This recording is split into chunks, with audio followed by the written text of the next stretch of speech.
अल्पवयीन मुलाच्या ताब्यात वाहन दिल्याप्रकरणी कारवाई करत असताना वाहतूक नियंत्रण शाखेच्या कर्मचाऱ्यांशी वाद घालण्याच्या कारणावरून अल्पवयीन मुलासह तिघांवर शिवाजीनगर पोलीस ठाण्यात गुन्हा दाखल करण्यात आला आहे।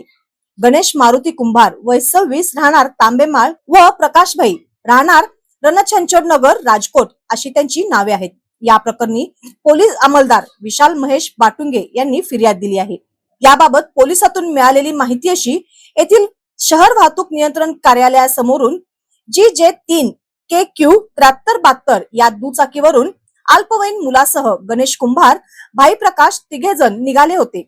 दुचाकी अल्पवयीन मुलगा चालवत असल्याने पोलीस अंमलदार बाटुंगे यांनी त्यांना थांबविले। परवाना नसताना अल्पवयीन मुलास वाहन चालविण्यास दिल्याप्रकरणी कारवाई करत असताना कुंभार व भाई प्रकाश यांनी त्यांच्याशी वाद घालत कामात अडथळा निर्माण करण्याचा प्रयत्न केला। या प्रकरणी तिघांवर गुन्हा नोंद करण्यात आला आहे।